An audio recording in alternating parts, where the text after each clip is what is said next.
మన నిరీక్షణకు ఆస్పదమైన మన ప్రభువైన యేసుక్రీస్తు వారి నామములో మీ అందరికీ నా హృదయపూర్వక శుభములు. ఈ రోజు మన ధ్యానం లూకాసు వార్త 2వ అధ్యాయం 15 నుంచి 39 వచనాల వరకు. ఈ ధ్యాన భాగం అంతట్లో మనం ముఖ్యంగా ముగ్గురు వ్యక్తులను 3 సందర్భాలను చూస్తాము. యేసుప్రభువారు పుట్టినప్పుడు తల్లిదండ్రులు కాకుండా, జ్ఞానులు, దూతలు కాకుండా మనకు కనబడే ప్రముఖ పాత్రల్లో ఈ రోజు మన ధ్యానంలోని గొర్రెల కాపర్లు, సుమియోను, ఇంకా అన్న అను ప్రవక్త్రి. ఇంకా 3 సందర్భాలు ఏంటంటే, ఆయన పుట్టగానే వర్తమానం అందుకున్న వారు, వారి యొక్క సందర్భం, ఇశ్రాయేల్ యొక్క ఆదరణ కొరకు కనిపెట్టుకున్న వారు, విమోచన కొరకు కనిపెట్టుకున్న వారి సందర్భాన్ని మనం ఈ రోజు ధ్యానం చేయబోతున్నాం. ఇక్కడ గొర్రెల కాపర్లు ఈ కార్యము ప్రభువు మనకు తెలియజేయించి ఉన్నాడు అని అనుకోవటం వారి యొక్క పరిపూర్ణ విధేయతను చూపిస్తుంది. మనం ఎప్పుడు చెప్పుకున్నట్లే పూర్వమందు దేవుడు ప్రవక్తల ద్వారా మాట్లాడితే నేడు కుమారుని ద్వారా మనతో మాట్లాడుతున్నారు అని, నేడు వాక్యమే దేవుడై ఉండెను అని మనకు తెలిసి వాక్యము విన్న ఎంతమందిమి దేవుడే నాతో మాట్లాడుతున్నాడు అని స్పందించగలము. ఇక్కడ గొర్రెల కాపర్లు అలాగే స్పందించారు. వారికి ఏమి పెద్దగా చదువున్నట్లుగా మనం గమనించం, కానీ అయినప్పటికీ కూడా దేవుడే మనకి ఈ విషయం తెలియచేయించారు అని చాలా స్పష్టంగా దాన్ని గ్రహించడం మనం చూస్తున్నాం. నిజంగా అలా స్పందించిన వారు దేవునిలో నిలిచి ఉంటారు. యేసుప్రభువు వారు అన్నారు, నన్ను ప్రేమించిన వారు నా వాక్యమందు నిలిచి ఉంటారు అని. యోహాను సువార్త 14:21-24 వచనాల్లో మనం ఈ సంగతిని గమనించగలం. గొర్రెల కాపర్లు దేవుని ఎంతో ప్రేమించారు. వారి ప్రతిస్పందన బట్టి అది మనకు అర్థమవుతుంది. దేవుని ప్రేమించే వారికి ఆయన తన సంగతులను బయలుపరుస్తారు. అందుకే ఆ గొర్రెల కాపర్లు ఆ వర్తమానాన్ని వినగలిగారు. వారు ఆ శిశువును చూసి తమతో చెప్పబడిన మాటలను ప్రచురం చేశారు. వారు చేసిన ఈ పని నేడు మనకు ఒక సవాలు. మనము దేవుని గురించి ఎంత ప్రచురం చేస్తున్నాము? అది కూడా వారు విన్నవారు ఆశ్చర్యపడే విధంగా వారు ప్రచురపరిచారు. మనలో కొందరం ప్రచురపరుస్తాము, కానీ ఎలా ప్రచురపరుస్తామంటే విన్నవారందరికీ కోపాన్ని రేపే విధంగా ప్రాచుర్యం చేస్తాం. మరి నీ ప్రాచుర్యము ప్రజలకు ఆశ్చర్యాన్ని పుట్టిస్తుందా, లేక ప్రజలకి కోపాన్ని రేపుతుందా? ఆ కాపర్లు తాము విన్న వాటిని, కన్నవాటిని గురించి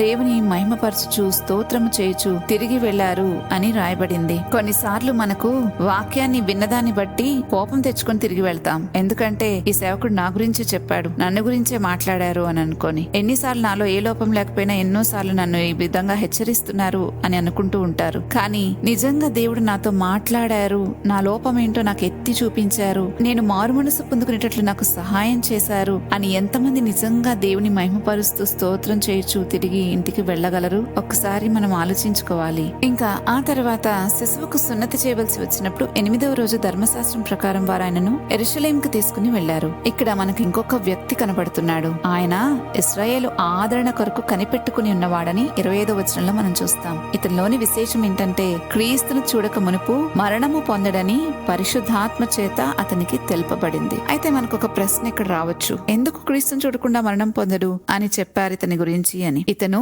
ఆదరణ అంటే ఇశ్రాయేల్ ఆదరణ కొరకు కనిపెట్టుకున్నాడు గనక, ఆ ఆదరణకర్త క్రీస్తే గనక ఆయనను చూడకుండా ఆయన మరణము పొందడు అని అతని గురించి రాయబడింది. హెబ్రీ గ్రంథకర్త రాస్తాడు 9వ అధ్యాయం 28వ వచనంలో, తన కొరకు కనిపెట్టుకున్న వారికి ఆయన ప్రత్యక్షమవుతాడు అని. మరి ఇక్కడ సుమియోను కనిపెట్టుకుని ఉన్నాడు గనక అతనికి తన ప్రత్యక్షతను ఖచ్చితంగా దేవుడు ఇవ్వాల్సిందే. ఎందుకంటే ఆయన మాట తప్పే దేవుడు కాడు. ఆయన స్వభావమే అది. తన కొరకు ఎవరైతే కనిపెట్టుకుని ఉంటారో వారందరికీ ఆయన ప్రత్యక్షం అవుతాడు. నేడు మనం కూడా కనిపెట్టుకుని ఉంటే ఆయన మనకు ప్రత్యక్షం అవుతారు. సుమియోన్ అంటున్నాడు, సకల ప్రజల ఎదుట సిద్ధపరిచిన నీ రక్షణ నేను కన్నులారా చూచితిని అని. అతడు కనిపెట్టుకున్నాడు కాబట్టి చూడగలిగాడు. ఒకవేళ కనిపెట్టుకోకపోతే అందరిలాగా ఆయన రాకను చూడలేకపోయి ఉండేవాడు. ఇలా ఒక ప్రత్యేకతలోకి వచ్చి ఉండేవాడు కాదు. ఈ రోజున ఆయన వేచి ఉన్నాడు కనుకనే ఒక ప్రత్యేకతలోకి వచ్చాడు. ఇక్కడ మనం అర్థం చేసుకోవాల్సింది ఏంటంటే, నేడు మనమైనా సరే నిజంగా దేవుని కొరకు కనిపెట్టుకుని ఉంటే ఆయన ప్రత్యక్షతను తప్పకుండా పొందుకుంటాం. ఈ రోజున మనం పొందుకునే ఆయన ప్రత్యక్షత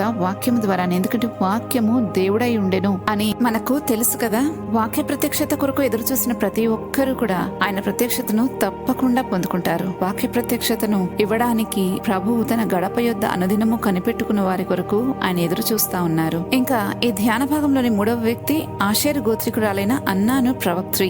దేవాలయం విడవక ఉపవాస ప్రార్థనలతో రేయింబావులు దేవాలయంలో సేవ చేస్తూ ఉంది. ఆమె కూడా ఆ గడియలోనే లోపలికి వచ్చి దేవుని కొనియాడి విమోచన కొరకు ఎవరైతే కనిపెట్టుకున్నారో వారందరితో ఆమె ఈ సంగతులను గురించి మాట్లాడుతూ ఉంది. రేయింబావులు దేవాలయంలో ఉండే వారికి ఆయన తన మేలు చేత చేత తృప్తి పొందిస్తారని, తన ఆవరణలో నివసింపచేస్తారని కీర్తనలు 65వ అధ్యాయం 4వ వచనంలో మనం చదువుతాం. అనుదినము ఆయన గడప యొద్ద కనిపెట్టుకున్న వారి మొరలను ఆయన ఆలకిస్తాడు. అందుకే ఆమెకు కూడా సుమ్యోనుతో పాటు సమానమైన భాగ్యం లభించింది. మనకు అనుమానం రావచ్చు, మలాకి తర్వాత అధికారికంగా నెక్స్ట్ ప్రవక్త యోహానే కదా, మరి అన్నా ఎవరు, ఆమెను గురించి ప్రవక్త్రి అని రాయబడింది అని మనలో మనకి ప్రశ్న రావచ్చు. దాని వివరణ ఏంటంటే, బైబిల్లో ప్రవక్త్రి అన్న పదానికి అర్థం 2 స్థాయిల్లో ఉంటుంది. ఒకటి అధికారిక ప్రవక్త, వారిని కానానికల్ ప్రాఫిట్ అంటారు. క్రొత్త వాక్య ప్రకటన ఇచ్చేవారు, అంటే యెహోవా సెలవిచ్చినదేమనగా అని చెప్తూ ఉండేవారు. ఇలాంటి ప్రవక్తలు మలాకి తర్వాత అయితే ఎవరు లేరు. యోహానే చివరివాడు. ఇక రెండవది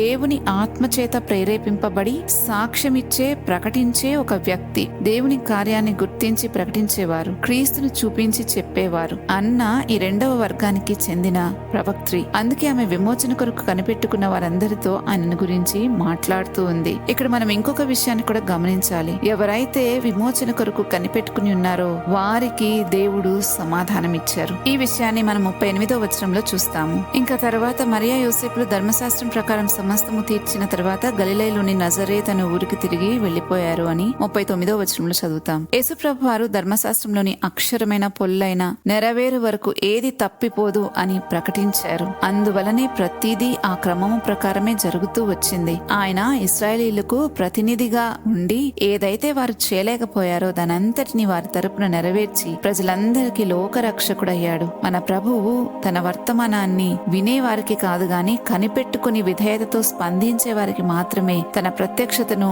అనుగ్రహిస్తారు అన్న సంగతి ధ్యాన భాగంలో నుంచి మనం గ్రహించాలి. వాక్యంలో నిలిచి ప్రార్థనతో కనిపెట్టుకునే జీవితం మనం గడపగలిగితే ఆయన మన రక్షణగా, మనకు రక్షణగా, ఆదరణగా, విమోచనగా మన జీవితాల్లో ప్రత్యక్షమవుతారు. అలాంటి ప్రత్యక్షతను గనుక మీరు కోరుకుంటూ ఉంటే మరి కనిపెట్టుకుని ప్రభు సన్నిధిలో ఉండవలసిందే. కనిపెట్టుకున్న వారి కొరకు ఆయన తప్పకుండా ప్రత్యక్షమవుతారు. అలా ఉండడానికి ప్రార్థించుకుందాము. పరిశుద్ధుడైన మా తండ్రి, మీకు ఎంతగానో స్తుతులు స్తోత్రాలు చెల్లిస్తున్నాం. గొర్రెల కాపరులకు మీ వర్తమానాన్ని తెలియచేసినప్పుడు వారెంతో విధేయతతో దేవుడే మనకి సంగతి తెలియచేయించారు అని చాలా చక్కగా దాన్ని రిసీవ్ చేసుకున్న విధానాన్ని బట్టి మేము కూడా ఈ రోజు అనుకుంటున్నాము. ఆయా నిర్ణయం తీసుకుంటున్నాం. మీరు మాట్లాడే ప్రతి మాటను దేవుడే మనకి సంగతి బయలుపరిచాడు అని తెలుసుకుని ప్రభా దాని ప్రకారం జీవించే కృప మాకు దయచేయమని ప్రార్థిస్తూ ఉన్నాం. తండ్రి, మా జీవితాల్లో చాలా సార్లు మీకు విరోధమైన తలంపులతో నాయన చాలా దూరంగా మేము బ్రతికాం. కానీ ఇక మీదట అలా బ్రతకాలని లేదు. నీ ప్రత్యక్షత కొరకు ప్రతి దినము నీ గడప యుద్ధ కనిపెట్టుకుని ఉండే వారిలాగా ఉండాలని మాకు ఆశ అయితే ఉంది. అయా నీ ప్రత్యక్షతలు పొందుకుని ప్రత్యేకమైన జీవితాన్ని జీవించాలని